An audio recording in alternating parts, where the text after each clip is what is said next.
Señoras, señores, bienvenidos. Esto es Cámara de Crimen. Nos acompaña, como siempre, Miguel Paradiso, Mike Paradiso, para darnos su mirada respecto de una de las historias que vamos a tratar hoy en esta edición de Cámara del Crimen, como siempre, con Nacho y con Sebastián. Bueno, amigos, comenzamos ya mismo con el primer tema, que tiene que ver con una inundación. Una inundación. Se nos vino una avalancha encima. ¿Cuándo? ¿Dónde? ¿Cómo? Una avalancha cubrió la Argentina de efedrina. Había efedrina por todos lados. Había efedrina hasta en las hamburguesas. Por todos lados uno encontraba efedrina. ¿Cuándo? Pero escúcheme, ¿de qué me está hablando? 2008. 2008. Lo que antes se importaba en dosis homeopáticas muy pequeñas, en fin, se usaba en la industria farmacéutica, de golpe y porrazo era, pero como una avalancha de nieve, justamente, era una cosa que no se podía creer. ¿Por qué? ¿Cómo? ¿Qué implicó todo esto? Corrupción. Esto era corrupción. Vamos a comenzar Cámara de Crimen de hoy con un hecho emblemático. El crimen de 3 hombres que se querían meter en un negocio que estaba ocupado por otros, con vínculos con el poder. Vamos a hablar del triple crimen de General Rodríguez, de Forza, de Ferrón y de Vina. ¿Cuándo? Después de este impacto.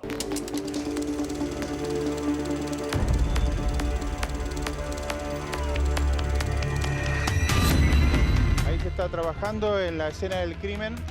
Están los 3 cuerpos, en principio se están identificando. Tienen varios impactos y hemos identificado al menos 2 calibres. Tuve que recurrir a los medios porque la fiscal me decía que los chicos se habían ido de vacaciones. ¿La fiscal le dijo eso, señora? El viernes sabían que había algo de General Rodríguez y no investigaban. Cuando las pericias informen en qué día fallecieron los chicos, vamos a saber si la desidia de viernes, sábado y domingo no fue un agravante más para que esto ocurra.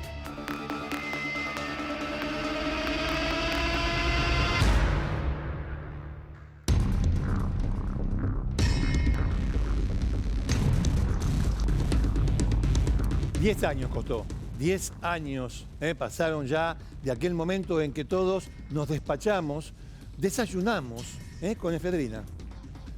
En verdad desayunamos con la muerte de 3 hombres de 35 años aproximadamente, tenían 37, 35 años. Sebastián Forza, Damián Ferrón y Leopoldo Vina, que son las tres víctimas de este caso, se habían reunido y lo último que supo de ellos se supo, como bien dice la pizarra, el 7 de agosto del año 2008.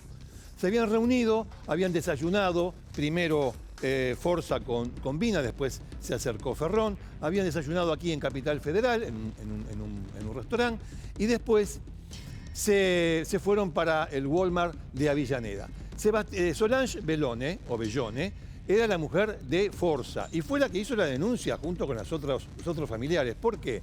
Porque a partir del 7 de agosto no se supo nada más de estos 3 muchachos. ¿Cómo es posible esto? Entonces, con una liviandad llamativa, que en realidad a esta altura del partido no debe llamar la atención la liviandad con la que actúan algunos fiscales. La fiscalía interviniente le dice, no, ¿qué son? ¿3 pibes? ¿3 muchachos? 35, 37, ¿cuántos tenían? Mira, ahí está, 34, 37, 35 años. No, se fueron de joda. Se fueron de joda, señora, escúcheme. Tranquila, vaya a su casa, prepare los fideos que ya van a venir. Ponga ahí, haga el tuco y que ya van a venir. Se fueron de... A ver, decirle eso a una persona que está buscando a un pariente, a su esposo, a su hijo, desaparecido, es tremendo. Bueno, el tema es que aparecieron los 3. Sí, aparecieron, no estaban de joda. Aparecieron el 13 de agosto, asesinados a tiros en un descampado de General Rodríguez. La última vez que se los había visto fue en el Walmart de Avellaneda, con otras 3 personas, otros 3 hombres. Y después nunca más. Los entrecruzamientos de llamadas decían que se habían ido para Quilmes. Nunca más. Por entrecruzamiento de llamadas, después de mucho batallar, se llega a reconstruir una historia que tiene que ver con el RENAR, lo que era entonces el RENAR, el Registro Nacional de Armas, ahora se llama de otra manera, el RENAR, que tiene que ver con la CEDRONAR. No se olviden ustedes que el titular de la CEDRONAR, Granero, José Ramón Granero, en su momento estuvo procesado, tiene una causa con relación a la efedrina, nada menos que el que estaba encargado del departamento del Estado, que a su vez se ocupaba de la drogadicción y de la prevención de la drogadicción. Bueno, esto empezó a armarse una bola tal que se llegó hasta la Morsa. ¿La Morsa quién era? La Morsa sería la persona que dio vía libre para que desde China e India ingresen a la Argentina toneladas y toneladas y toneladas de efedrina. ¿Para qué? Para que acá narcos mexicanos hicieran metanfetamina. La efedrina sirve para hacer metanfetamina. Para que acá narcos mexicanos y no mexicanos hicieran metanfetamina y las vendieran en su país, en México, donde la efedrina era carísima y acá la conseguían por 2,20 pesos. Usted corta el negocio, corta el delito. Acá no lo cortaron el negocio, lo fomentaron. ¿Desde dónde? Y lo probable, lo posible, lo probado es que desde el poder. ¿Quién? ¿Cuándo? ¿Cómo? Cayó Pérez Corradi. Pérez Corradi, que era un pájaro de cuenta, Esteban Pérez Corradi, que también está involucrado en este asunto, era el que manejaba el negocio de la efedrina, que tenía conocimiento con los hermanos Esquilachi y con los hermanos Lanata. Justamente, los hermanos Esquilachi, Víctor y Marcelo, y los hermanos Lanata, Cristian y Martín, fueron los que en el año 2012 recibieron la condena por matar a Forza, Ferrón y Vina, debido a que Pérez Corradi no quería competencia en este negocio multimillonario de farmacias truchas y de tanta cantidad de droga. Señores, la historia, ustedes saben que después se escaparon un Esquilachi y se escaparon los dos Lanata, los buscaron por la provincia de Buenos Aires, terminaron atrapados en Santa Fe, se escaparon, bueno, y lo lograron detener, ahora están presos. Tienen prisión perpetua por haber matado a estos tres. Pero desde acá es una historia que tiene 10 años y que se ha tratado mucho. Desde acá yo poco más puedo hacer. Entonces yo me voy a ir ahora a General Rodríguez. ¿Por qué? Porque en General Rodríguez está Sebastián Domenech. ¿Dónde? En el lugar donde encontraron los cuerpos de Forza, Ferrón y Vina. Hola Sebastián, te estoy viendo, ¿cómo te va? ¿Qué tal, Ricardo? Buenas tardes. Y recién te escuchaba hablar, ¿no?, de, por ejemplo, la Morsa y también de la fuga, que es otra parte en esta historia que tiene a los protagonistas, a los mismos, a los hermanos Lanata y a Víctor Esquilachi. Recordemos que este lunes van a comenzar a ser juzgados por la fuga. ¿Y por qué nombramos esto? Por supuesto, porque tiene vinculación con el triple homicidio, por ese delito están presos, pero también porque seguramente se va a poder ventilar quién es la Morsa, porque ellos no se escaparon así nomás de la cárcel de General Alvear en esa oportunidad. Entonces, lo que pasó en la fuga también van a poder seguir uniendo directamente las autoridades judiciales con lo que pasó aquel 2008 en este lugar directamente, donde estamos trabajando nosotros ahora. Estamos a metros nada más de la Ruta 6, en el partido de General Rodríguez, donde aparecieron los cuerpos de la víctima. Eran cerca de las 5 de la tarde cuando en aquella oportunidad, el 13 de agosto, día después del día de desaparición de las víctimas, nos enterábamos del hallazgo de 3 personas que no se sabía qué es lo que estaba pasando. Después descubrían que estaban muertas, porque primero alguien que pasó por este lugar creía que eran gente que estaba alcoholizada, que estaba durmiendo. Por supuesto se dieron cuenta que estaban muertos, pero no solo eso, sino que habían sido asesinados. 2 de ellos de 4 balazos y el otro de 8 tiros en el pecho y en la cabeza directamente, y después todo lo que íbamos a ir descubriendo, pero así como vamos a ir relatando qué fue lo que descubrió la investigación a partir, por ejemplo, de las operaciones de autopsia, con esto de que tal vez los cuerpos estuvieron congelados para cambiar la data de la muerte, que este lugar es la escena secundaria, en realidad no es el lugar donde mataron a las víctimas. También vamos a ir descubriendo entonces este lugar y vamos a comenzar a caminar por este camino que ahora está embarrado. Un día similar, con la misma temperatura, era cuando encontraban a las víctimas asesinadas de varios balazos cada uno. Pero este camino lo estamos haciendo con Diego Ferrón, que es el hermano, por supuesto, de una de las víctimas, el hermano de Damián Ferrón. También recordemos a Sebastián Forza y Leopoldo Vina. Y para Diego, por supuesto, que es muy fuerte volver a caminar este trayecto que va de la ruta hacia la escena del hecho, 10 años después. Es muy duro revivir cada año, cada aniversario, y después de 10 años que tenemos que continuar con la justicia, volver a la escena del hecho, para tratar de seguir dilucidando qué es lo que pasó, porque quedan muchos cabos sueltos todavía. Ahora nosotros vamos a ver puntualmente dónde aparecieron los cuerpos de tu hermano y sus amigos, pero ese día ¿cómo fue? Porque ¿cómo te enteraste que algo estaba pasando con tu hermano? Yo el 7 de agosto me llama mi cuñada durante el día, por la tarde, diciendo que Damián no se comunicaba. Era raro que él no lo hiciera. Y después a las 9 de la noche recibo un llamado, voy para la casa de mi mamá, mi hermano vivía en el mismo edificio, y nos llamaron de la comisaría 50, donde nos decían que habían encontrado la camioneta un poco quemada, que después estuvo totalmente quemada. Exactamente. Y que había documentación de Damián. Es el momento donde nosotros el día jueves empezamos a, como decir, desesperarnos qué había pasado con Damián. Ahora vos fíjate, ¿no? Recién nosotros empezamos a caminar y ya nos detuvimos. ¿Por qué? Porque encontramos el lugar. Ese es el lugar donde aparecieron los cuerpos. Este es el zanjón. Mirá, Ricardo, este es el zanjón donde se hablaba de un zanjón, y uno no entendía si era en plena ruta, a un costado, no. Estamos a unos 400, 500 metros de la ruta 6, altura General Rodríguez. Nos encontramos con este camino que hoy está embarrado, un zanjón, un alambrado, un campo privado, y el lugar entonces ahí puntualmente donde aparecieron los cuerpos. Sí, un lugar, como dijiste anteriormente vos, un lugar secundario. En principio se creía que los habían ejecutado acá, luego las pericias y durante el juicio esto se dio por descartado. Hoy por hoy no sabemos en qué lugar realmente los mataron, pero sí encontramos los cuerpos y de ahí toda esta historia. ¿Vos pudiste venir hasta este lugar ese día? Yo ese día no vine hasta este lugar, eran familiares y amigos.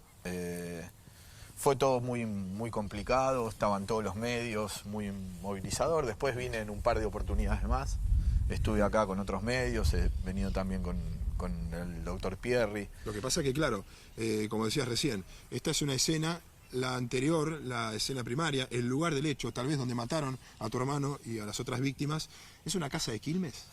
No. Realmente ¿Eso se descartó? Se descartó. No fueron muertos ellos en la casa de Nicolás Videla, donde viven los Lanata. Claro. Porque ellos llegan con vida para acá, eso está comprobado. Y mueren entre las 2 de la tarde y las 5 del 7 de agosto. Ellos están muertos. Bueno, y la data de la muerte ya era complicado, porque hablaba de horas nada más con respecto al hallazgo, pero también había elementos para entender que no, había sido hacía días el triple asesinato, y entonces ahí se empezaba a manejar la posibilidad, que después fueron comprobando, que estuvieron los cuerpos a baja temperatura, no estuvieron en este lugar todo ese tiempo. No, ellos estuvieron refrigerados porque estaban afeitados, su ropa interior estaba limpia, o sea, todos los que explicaron los peritos, por lo cual ellos fueron refrigerados durante 6 días. O sea que es algo muy grave porque tener refrigerados los cuerpos de 3 personas durante 6 días para después venir y plantar una escena acá. Por eso son todos los lugares donde apareció la camioneta incendiada, donde apareció el auto de Sebastián Forza, después chequeras de Forza tiradas, son todos mensajes que se dieron. Cada lugar tiene algo que ver para la justicia. Ahora hay una línea de investigación que continúa con lo que fue el juicio de Mercedes, pero un poco más profunda, viene por otro lado, están como en secreto de sumario, digamos, no podemos hablar mucho del tema, porque acá nos faltó gente. Nos falta, aparte de Pérez Corradi, posiblemente algún otro autor intelectual y también más gente que haya participado de esta masacre. La Morsa, decís. Los hermanos Lanata y Esquilachi no pudieron hacer todo. La Morsa, decís, cuando decís que falta alguien. ¿La Morsa? No sé si realmente la figura de la Morsa, porque eso fue algo muy controvertido, porque durante el juicio oral, cuando Martín Lanata hablan de la figura de la Morsa, él dijo de conocer a toda gente política, nada más que él tenía un vínculo por ser quilmeño con la figura de Aníbal Fernández que tanto se menciona. Después, por los dichos, en el juicio oral, la Morsa, la que la menciona es Solán Bellone, la mujer de Sebastián, que dice que se pagó a un hombre de bigotes una cifra por protección. Después ningún testigo más da datos de quién puede ser la Morsa y demás. El único testimonio que hay y dice quién es y se lo involucra a Aníbal Fernández es Martín Lanata, pero después de ya estar condenado hizo eso. No lo ventiló durante el juicio oral. Claro, eso juega en contra de su credibilidad. de la credibilidad de la nata, ¿no? No lo dijo en su momento, dejó pasar mucho tiempo y a lo mejor, siendo él quilmeño, puede llegar a ser interpretado como un juego político y no otra cosa. Hay que decir también, vamos a aclarar, que Aníbal Fernández no tiene ninguna imputación en esta causa. Pero bueno, se hablaba de la Morsa, es verdad, y se hablaba de otras muchas personas que estaban involucradas en este negocio de la efedrina. Pero al principio de este caso, cuando fueron encontrados los cuerpos, de la efedrina no se hablaba. Lo que se hablaba era qué les pasó a estos tres, en qué andan estos tres, cuáles son el modo de vida que llevaban, la manera de subsistencia que tenían, de qué forma vivían. Pero no se hablaba de la efedrina. La efedrina saltó después y saltó, si mal no recuerdo, a través de las actividades de Forza, de Sebastián Forza. Exactamente. El juicio Silla en 2012 empezó con el móvil de la efedrina, pero anteriormente se relacionaba mucho más la causa, que tiene que ver también, porque los mismos personajes se unen, que es a la mafia de los medicamentos. Claro. Porque tanto mi hermano como Damián, como Forza, estaban en lo que es medicamentos. Pero hay una línea investigativa muy importante también, no nos olvidemos que Vina, que estaba en aduana, también tenía contacto con un mexicano. Entonces, para dilucidar esta trama, como hablamos en la justicia federal, tenemos que saber realmente a quién le molestó y qué parte del negocio tomaron, porque no solo Pérez Corradi tenía la efedrina, acá se movieron 40.000 kilos de efedrina. Entonces, hay que ver a qué parte le molestó, que es parte de la investigación, que ellos se metieran en el medio. Un perjudicado pudo ser Pérez Corradi, pero pudo haber otros también. Entre ellos, otros narcos mexicanos, gente que tiene poder y también gente que permitió que todo este negocio se haga. Porque en ese momento la efedrina no tenía controles, digamos. Sí, no, se sabía, claro, que si se usaban 100 kilos para medicamentos no podían importarse 30.000. Pero eso sucedió. Bien, bueno, los tenemos allí a los dos, están en el lugar donde aparecieron los cuerpos. Sebastián, para finalizar, me gustaría que dijeras, porque vos estuviste cubriendo la noticia, algo sobre la fuga de los hermanos Lanata y de uno de los Esquilachi, el otro no se escapó porque estaba enfermo. Vos dijiste una cosa, ¿cómo es posible que hayan salido de la cárcel? Bueno, pudo haber complicidades que tenían que ver con el servicio penitenciario de la provincia, ¿te acordás? Sí, claro. Bueno, lo que ellos van a decir, lo que va a decir Martín Lanata, que va a declarar el lunes directamente a las 9:30 de la mañana en el Tribunal Oral Criminal número 1 de La Plata, que estaban amenazados y que tenían esa oportunidad de salir a escapar porque temían por su muerte y tenían que escapar en ese momento. Es lo que va a explicar una vez más. Bueno, esperemos que hable en realidad de cómo fue esa fuga, porque no es simplemente que él amenazó con un arma de fuego a un hombre en la parte de sanidad en la cárcel de General Alvear y así dominaron a los agentes y escaparon. La otra versión es que les abrieron la puerta, le dijeron chau, váyanse. Lo cierto es que lo hicieron con un arma falsa, sí, ni siquiera una réplica, un arma hecha con pedazos de madera, de plástico, que él fue haciendo en la celda y no disparaba nada, no era un arma tumbera, era de mentira, sí, amenazó a la gente y así dominó y se fueron. Así que bueno, veremos qué es lo que pasa y recordemos que es la fuga de Buenos Aires. Después, la parte de Santa Fe se va a desarrollar seguramente en 3 o 4 semanas, en un mes. Bien. Gracias, Sebastián, y gracias también al hermano de Damián Ferrón, de Diego Ferrón, por haber estado allí junto contigo en el lugar donde aparecieron los cuerpos. Gracias. Bien, amigos, esto fue el inicio de Cámara de Crimen con este caso a 10 años, se cumplen 10 años, y hay un juicio en marcha que ya Sebastián les va a informar desde la semana próxima, desde la próxima emisión, en qué anda acerca de la fuga. Pero damos un primer final para este caso y vamos a pasar a otro tema que está equidistante del asunto de la droga.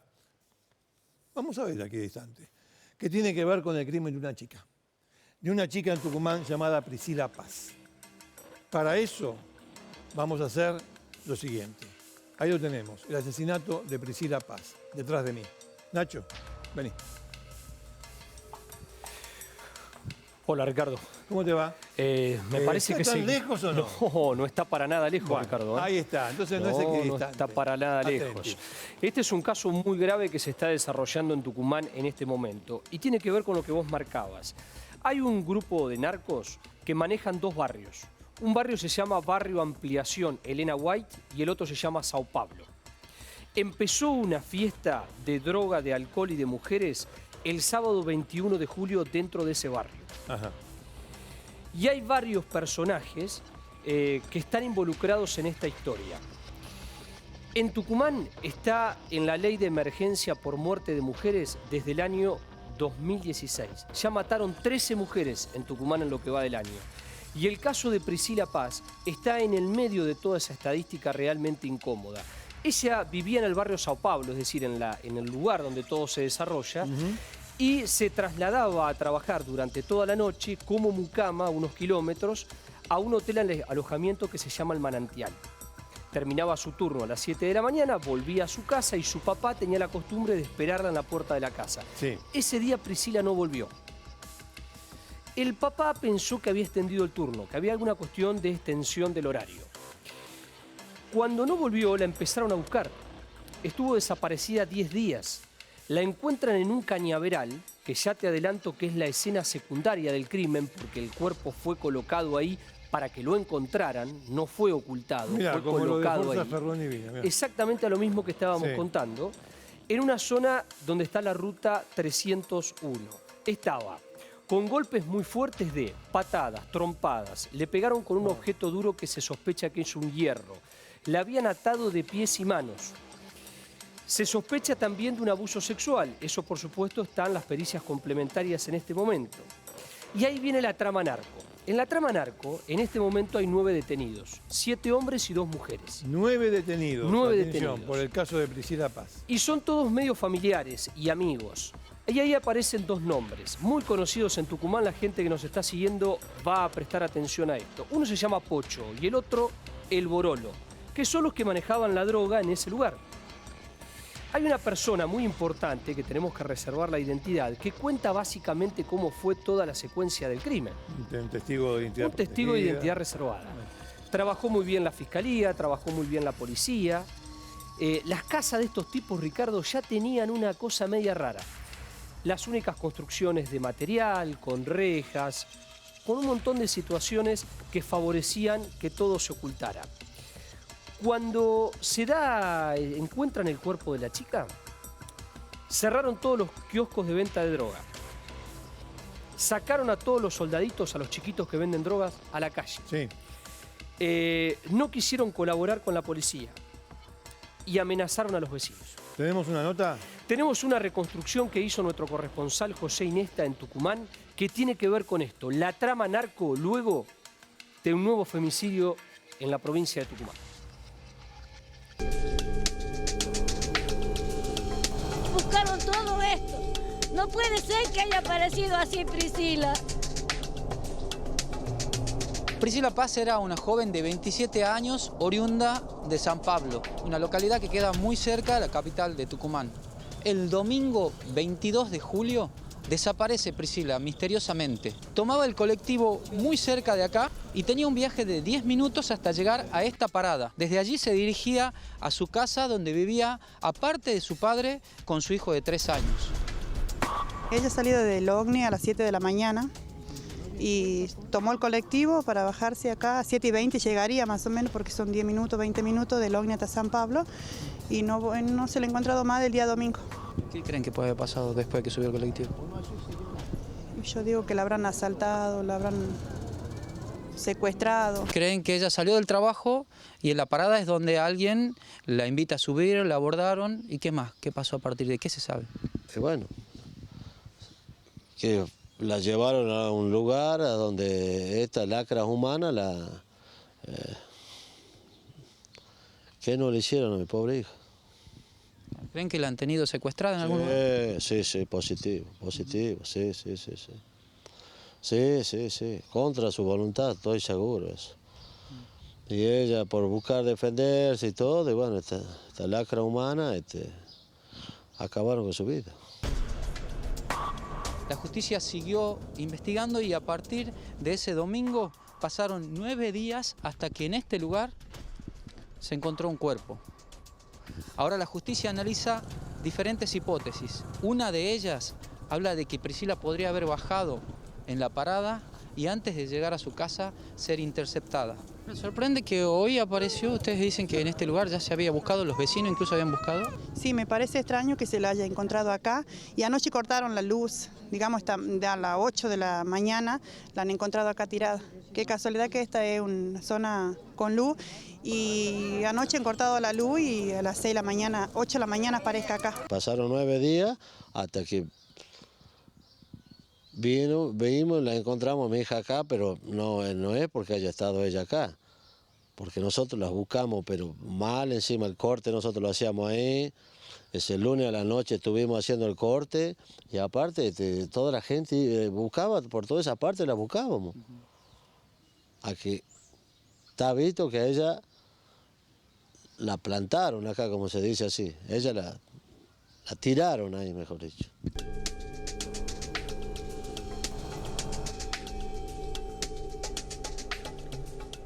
No nos olvidamos de este caso, pero vamos a cambiar de tema. Ustedes saben que en los últimos tiempos hay una profesión que está en riesgo. Hay ataques contra los médicos. Ataques. En la provincia de Buenos Aires ha habido muchos casos, en la capital federal lo mismo. El médico tiene una obligación hacia su paciente. ¿Cuál es? Una obligación de medio, se le llama en derecho. Es decir, poner todo su esfuerzo, su ciencia, en procura de la salud. A veces se logra, a veces no. No es una obligación de resultado. Nadie puede garantizar, ningún médico puede garantizar el resultado de los procedimientos. Sí que va a ser lo mejor, que va a ser todo a su alcance para lograr el mejor resultado. Es una obligación de medio, no de fin. Nadie puede prometer cómo van a salir las cosas.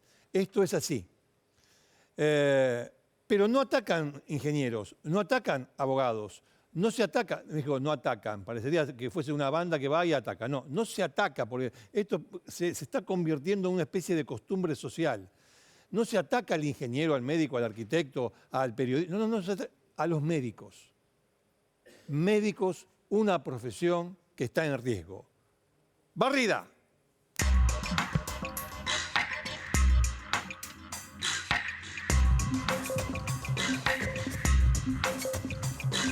María Gabriela Rodríguez es una médica del Hospital de Clínicas que tuvo que dar una mala información a un pariente de un chiquito acerca de los escasos o nulos resultados sobre los procedimientos médicos que estaban realizando.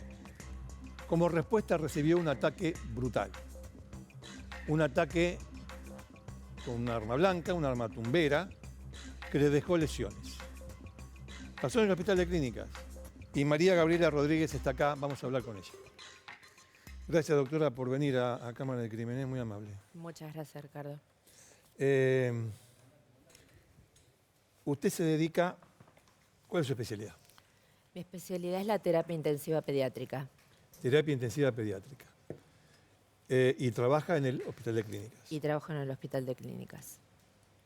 ¿Cuándo pasó lo que pasó? Esto ocurrió el día lunes. ¿El lunes? El lunes 6 de agosto. 6 de agosto. ¿Y qué fue lo que pasó? Bueno, en realidad, como parte de nuestra tarea habitual, digamos. Es muy dura. Terapia intensiva infantil es muy dura. Absolutamente. Uno aparte de poner el cuerpo, pone el alma, digamos, en nuestra tarea. Claro. Ponemos todo porque obviamente que lo que queremos es que los chicos salgan adelante y se vayan bien con sus padres. Y es nuestra mayor alegría, digamos, y la verdad es que es esto lo que nos motiva a seguir trabajando, realmente. Y realmente los chicos en general salen muy bien adelante.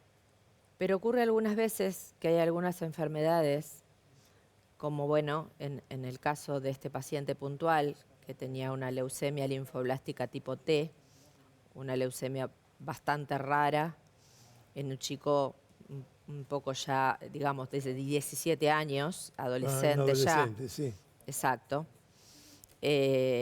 como en el hospital de clínicas, digamos, el sector de adolescencia pertenece al departamento de pediatría, por esa razón, por ejemplo, en el hospital Garrahan a este paciente no lo recibían, porque tenía 17 años. Claro, claro. Porque ellos, bueno, tienen su tope, como en la mayoría de los hospitales pediátricos, hasta los 14 años.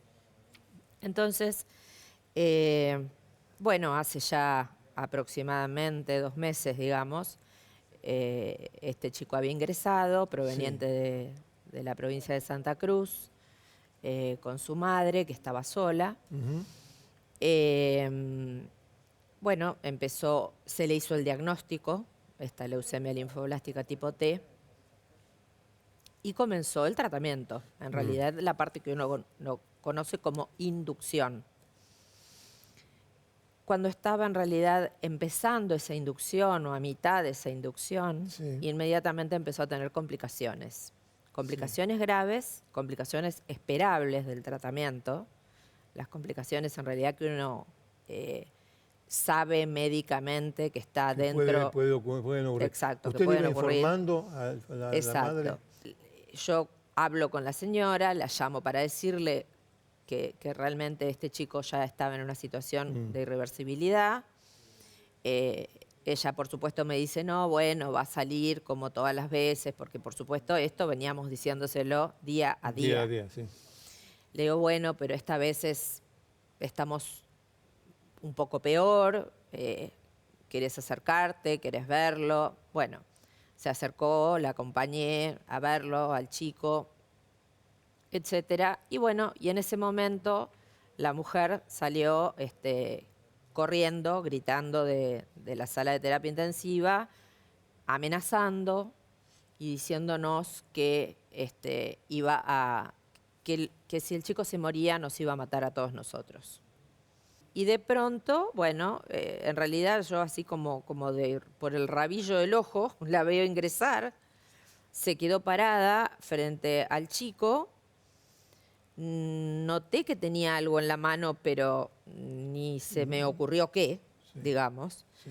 Y de pronto dio vuelta la cara, me vio a mí y se fue encima mío. Yo estaba sentada hablando por teléfono, haciendo las interconsultas, bueno, las tareas habituales. Su trabajo, sí.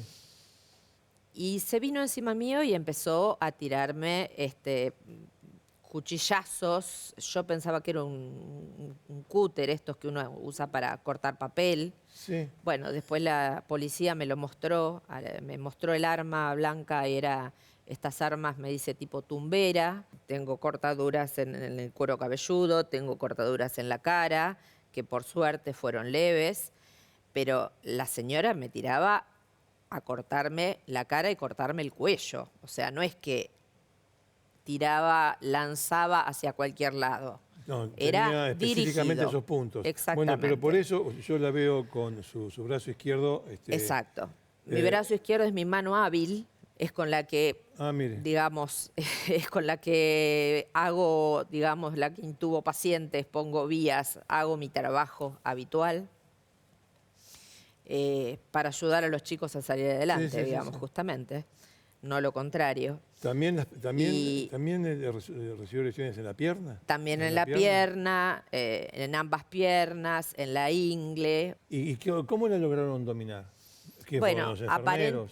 Sí, aparentemente entre los enfermeros, una señora que es personal de seguridad que está en la puerta de la sala, pero afuera de la sala, no adentro de la unidad de cuidados intensivos. Sí, entiendo. Digamos, está en la puerta de la sala. Ahí lograron tomarla de atrás y reducirla, y entre tanto ella ya había dado aviso a la policía. Y bueno, y ahí lograron sacarla, y bueno, y yo después usted quedé absolutamente anonadada. Después debieron atenderla a usted. Exactamente, atenderla a usted, sí, claro, por supuesto. Con todos los cortes que recibió, claramente. Varias suturas, bueno, una serie de medicaciones, porque uno no sabe con qué clase de objeto entró en contacto, o sea... Hay una causa penal en contra de esta señora. Sí. que es por lesiones. Después se verá cómo termina finalmente, qué delito se determina finalmente. Y esta señora está, me imagino que debe estar imputada, pero en libertad. Es así. Exactamente. Me acaban de comunicar que ya está liberada. Le agradezco mucho haber venido acá y tener la valentía de contarlo en público. ¿Por qué? Porque me parece que hay que crear una conciencia contraria a esta tendencia que estamos viendo desde hace unos años. Y su presencia acá sirve para eso. Doctora, nuevamente gracias por haber venido acá y explicarnos lo que ocurrió. Espero que, bueno, ahora se lo digo yo a usted, que se mejore pronto. Muchas gracias, Ricardo. Pero muchas gracias por venir. Bueno, quédese aquí, por favor, quédese acá. Bueno, señores, lamentable este tipo de situaciones. Vamos a ir ahora a otra cuestión que tiene que ver con lo que ha ocurrido en la provincia de Mendoza con una chica y con su novio rugbyer. Tenemos para presentarlo, antes de que lo haga entrar a Nacho, una barrida.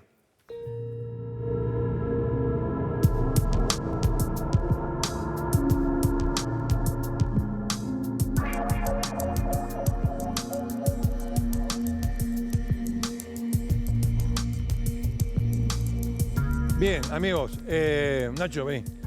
Este caso se viene tratando y la verdad que siempre llama la atención. Es una pareja, la chica va con su novio a un boliche y cuando salen, es así, salen peleando, se pelean, ella se va con la camioneta, no lo hace subir a él, el pibe trata de agarrarse a la camioneta, se cae, pero ella pega la vuelta.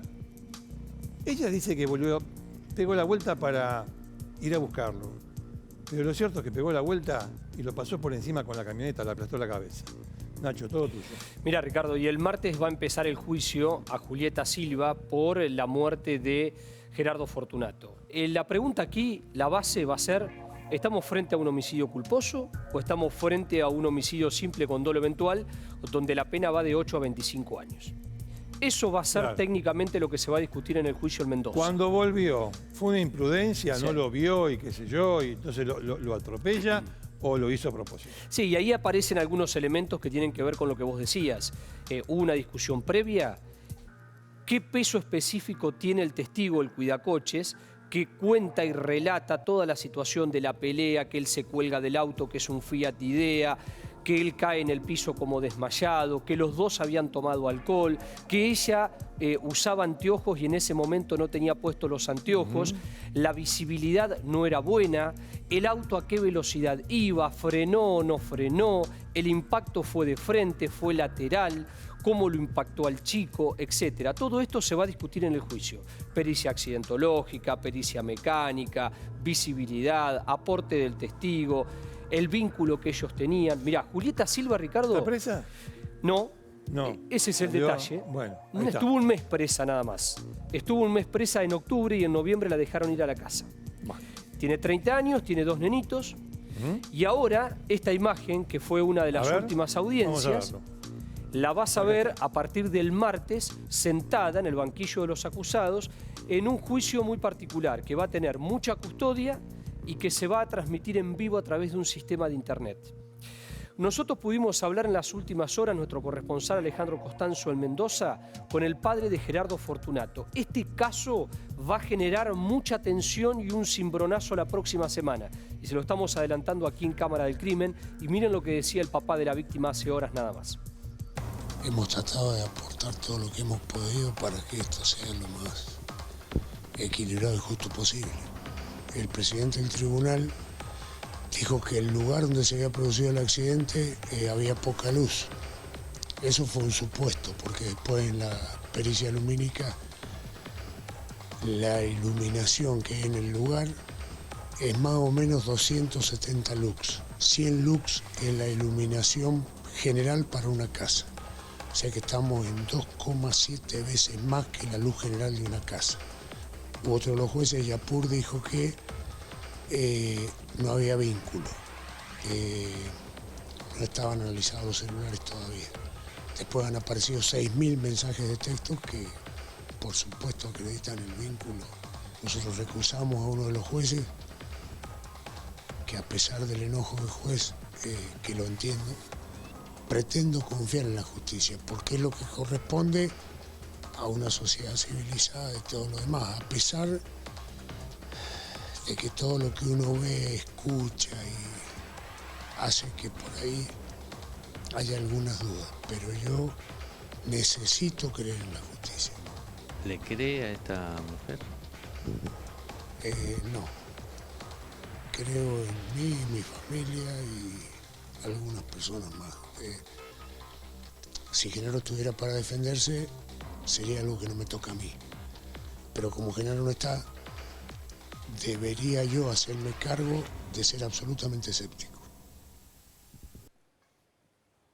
Bien, amigos, ¿de qué hablan los argentinos? ¿De qué estamos hablando nosotros todo el tiempo? ¿De qué se habla durante la semana? ¿Se habla de política? Se habla de política, pero a través de un prisma, el prisma del Código Penal. Se hace política con el Código Penal en este país. Se hace política con el Código Penal, que es la peor manera de hacer política. ¿Sabe con qué se hace política? Con esto, con el Código Penal. El Código Penal. Con esto se hace política. Mire, les voy a contar algo.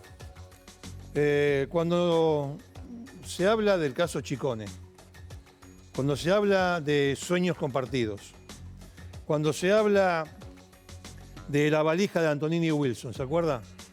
Cuando se habla de la ruta del dinero K, cuando se habla de los bolsos de López y ahora de los cuadernos y de los más bolsos, un sinnúmero, un sinfín de bolsos que aparecen como corrupción en cuestión de obra pública, de energía, de vivienda. Cuando se habla de los sauces, cuando se habla de Otesur, cuando se habla de la muerte de Nisman, cuando se habla del pacto con Irán, cuando se habla del empresariado que ahora está en primera plana debido, y vuelvo al caso de los cuadernos y de los bolsos. Cuando se habla de todo eso, ¿de qué se está hablando? El Código Penal. El Código Penal en una casa no es el living comedor, donde se pueden discutir las políticas públicas, donde se pueden discutir qué vamos a hacer con la educación, con la salud, con la vivienda, con el trabajo, con el empleo. No es la cocina, ni siquiera es la cocina. No es el escritorio, el lugar de esparcimiento, no. La cultura, el espectáculo, no. El Código Penal, ¿sabe qué es? Es el lugar donde uno tira la basura. ¿Me entiende? Es el último lugar de la casa, el que se esconde, el que no se muestra. Y acá lo mostramos todo el tiempo. Y esta situación la estamos viviendo desde hace años. Y es una cuestión que tiene que ver o que interpela al Poder Ejecutivo, al Poder Legislativo y al Poder Judicial. Al Poder Judicial por lento, corrupto y cómplice. Al Poder Legislativo por lo mismo, porque está escondiendo a personas que deben dar la cara frente a la justicia, como Carlos Menem, que se va a morir senador a pesar de tener una condena que está tratando de zafar entre la edad y sus compañeros legisladores que lo protegen, y la señora Cristina Fernández de Kirchner, a quienes protegen también. No es que todos somos iguales ante la ley. Sí, ya sé que el legislador cumple una función específica, ya lo sé, ya conozco la Constitución, pero estamos hablando de delitos y encima de delitos que no son, no es un delito. Es una matriz, es una confabulación para desde el poder hacerse ricos. Yo les pregunto lo siguiente, hacemos política con el Código Penal. El Código Penal existe desde 1921, tiene 900 reformas. ¿Sabe lo que es el Código Penal? Un Frankenstein. Ahora lo quieren reformar, vamos a ver. Pero digo, el Código Penal no tiene nada que ver con lo que nos hace falta a nosotros sobre cambiar nuestras actitudes agresivas, sobre mejorar nuestra educación, sobre mejorar nuestra salud, sobre mejorar nuestra seguridad. No. ¿Es posible que en este momento en la República Argentina estemos tratando de dilucidar si en los últimos tiempos nos gobernó una banda de delincuentes? Los mecanismos de corrupción continúan, al día de hoy continúan. De otra manera, con otro perfil, con otro estilo, pero continúan. Y mientras tanto nosotros estamos acá, mirando el triste espectáculo de la corrupción pasar por nuestras narices y llevarnos puesto, porque nos llevan puesto. Mire hasta qué punto se hace política con el Código Penal, que hasta el aborto, el tema del aborto, tema tan importante como el aborto, pasa por quitarlo o no quitarlo del Código Penal. Todo en este país pasa por el Código Penal. Qué triste, ¿no? Qué triste estar viviendo en una casa donde permanentemente tenemos que estar yendo a la basura para tirar cosas.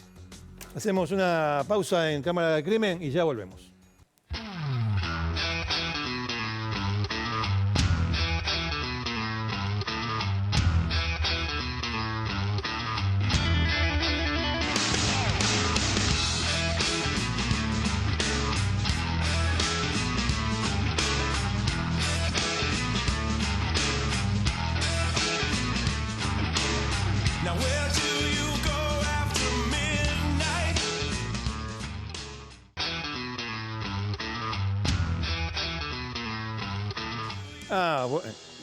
Tenés frío. ¿Qué te pasa? Tenés frío, está bien. Tenés frío y tenés bolso. Tenés bolso lleno de dólares. Y vos tenés que estar metido en él. Si no fuiste el que le diste la idea hace tantos años. Bueno, señores, ahí está. Máquina del tiempo. Vamos a ir a 1916 para contarle la historia de, yo le diría, casi los primeros asesinos seriales que hubo en este país. Asesinos seriales, le digo, ¿eh? Ojo, ojo. O uno de los primeros asesinos seriales que hubo en este país. Hay que ver fecha, qué sé yo. Vamos a viajar a 1916 ya mismo. Con la máquina del tiempo, obvio. Ahí vamos.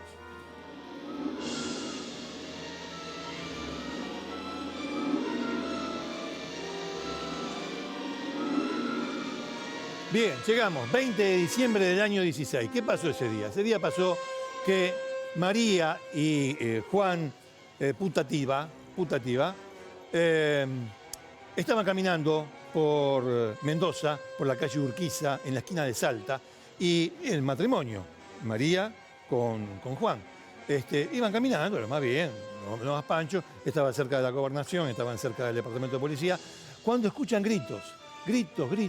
Como, primero eran gritos sordos, después mucho más fuertes, más claros.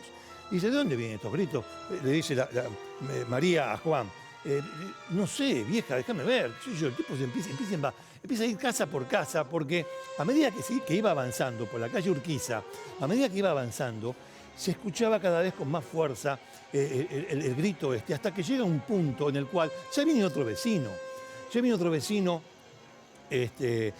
Porque también lo alarmaban, ya se juntaban vecinos, porque lo alarmaban los gritos hasta que en un momento determinado Juan Putativa y los demás escucharon: ¡socorro, socorro, me están matando! ¡Socorro, me están matando! Al escuchar ya más claramente esas palabras, agonizantes, logran identificar el lugar de donde provenían. Es un corralón, tenía las puertas, las hojas, obviamente estaba cerrado, pero tenía una mirilla por donde se metían las cartas, el buzón. Entonces, ¿qué hacen? Van y levantan la mirilla y ven a dos tipos que le están dando con un fierro a otro que está en el piso, que era el que estaba gritando. ¿Pero qué es esto? La gente enloquecida, va a llamar a la policía, vienen tres policías. ¡Pah! Abren la puerta y entran y empiezan a revisar. Quien los había atendido era José María Leonelli, que vivía allí con su hermano, Mauricio, Marcos Mauricio Leonelli. Y también vivía con su madre, Teresa, doña Teresa. Pero bueno, ¿y los tipos de qué vivían? Y vivían de lo que podían, porque el padre se había muerto, se habían tenido que cerrar el almacén, no tenían un peso partido al medio, se comían entre ellos, era un desastre. Estaban en una situación muy mala. Pero bueno, el asunto eran los gritos y que este tipo, José María, tenía la manga de la camisa llena de sangre y empiezan a revisar en la casa hasta que se van al sótano, los canas. Se van al sótano y ¿qué encuentran? Encuentran a la víctima. Encuentran a aquella persona que estaba muriendo. En ese momento, flaco, en ese momento estaba muriendo. Bueno, obviamente no lo pueden salvar. Se muere. Tenía partido el cráneo, mire si no se iba a morir, partido el cráneo y alambre alrededor del cuello. Lo habían tratado de ahorcar. Era un ciudadano sirio, un muchacho de 18 años. Atenti, un muchacho de 18 años llamado Tufik Ladekani. Bueno, este pibe estaba muerto ahí y entonces le empiezan a preguntar a Mauricio y a José María Leonelli qué había pasado. El asunto es que enseguida averiguaron que el muchacho sirio era un prestamista. Pero bueno, el asunto es que estaba muerto y era la víctima de estos dos hermanos. ¿Por qué era la víctima de estos hermanos? Porque le debían 6.000 pesos. 6.000 pesos que no le habían pedido prestado y no se lo devolvieron. Bueno, en cana los dos. En cana también Teresa, la madre. Todos adentro. Después a Teresa la dejan en libertad porque no tenía nada que ver con los crímenes, aunque obviamente la señora sabía todo. Pero bueno, Mauricio y José María Leonelli adentro. Evidentemente, vamos a revisar la casa. Vamos a revisar la casa. Ahí lo están viendo, a José María y Mauricio Leonelli. Vamos a revisar la casa porque esto puede tener otras consecuencias. Si esta gente no tiene un peso partido al medio y a este lo mataron porque le debían plata, a lo mejor le debían plata a otras personas. ¡Claro! Y ahí surgieron los expedientes que hablaban de 2 desapariciones ocurridas en ese lugar, ahí en el centro de Mendoza, por la calle Urquiza, mejor dicho, hacía por lo menos una un año y la otra un poco menos. Bueno, hicieron excavaciones en la casa, se metieron en el baño, punto, metieron en el baño, empezaron a excavar, que esto, que lo otro. ¿Quiénes eran las personas que estaban desaparecidas? Uno era un vendedor de tabaco llamado Dávila. Y el otro era también un tipo que prestaba, hacía hipotecas y bueno, recaudaba dinero con eso, que también estaba desaparecido, que se llamaba Ascona. Dávila y Ascona. El asunto es que en la excavación que hacen en la casa, lo encuentran primero Ascona, que era un ciudadano español, que también se dedicaba le había prestado plata a los Leonelli, y los Leonelli, en lugar de devolvérsela, en una palabra, mejor que en el año 16 en Mendoza usted no fuese acreedor de los Leonelli, porque ellos como deudores mataban. Los hermanos confesaron los crímenes, es más, en verdad habían desaparecido en esa época en Mendoza 3 personas más, habrían matado a 6, pero le probaron solamente 3 casos. Estos que les dije, el de Tufik, el sirio, el que hizo que todo se descubriera, el de Ascona y el de Dávila. Toda gente que le había prestado plata a los Leonelli. Los llevan a juicio. En el año 18 se descubre esto, en el 16, en el 18 van a juicio. En el juicio a Teresa la sacan. En el juicio resultó así. Le dan 25 años de prisión a José María. Y a Mauricio le dan pena de muerte. Entonces todavía estaba vigente la pena de muerte. Bueno, vamos a apagar la máquina del tiempo, vamos para la sala para saludar a Mike y a Nacho. Escúcheme, yo no sé si esa campera no la compraste con la guita que tenés ahí. Mirá que te va a llamar Bonadío, ¿eh? Bueno. Un atorrante, flaco ese. ¿Paró la máquina del tiempo? Sí. ¿Paró? Sí, ya. Sí, no, paró. Está. A ver, paró. No me hagas asustar, Mike. Bueno, mira, bueno. Ricardo, dibujé bueno. el tema de la efedrina. Y los 10 años del tema de la efedrina, que todavía tiene muchos misterios, pero este no es ningún misterio. El que dibujó Miguel no es ningún misterio. Así los encontraron a Forza, Ferrón y Vina ahí en General Rodríguez. Exacto. Bueno, amigos, Gracias, nos vemos Ricardo. en una semana. Nos vemos. Sí, Dale. Ricardo. Bueno, señores, me voy a ir leyendo un libro. Me voy a ir leyendo Antología del Cuento Argentino. Atenti. Antología del Cuento Argentino de Editorial del Ateneo. Atenti, me voy con el libro. Bueno, ci vediamo fra una settimana. Arrivederci.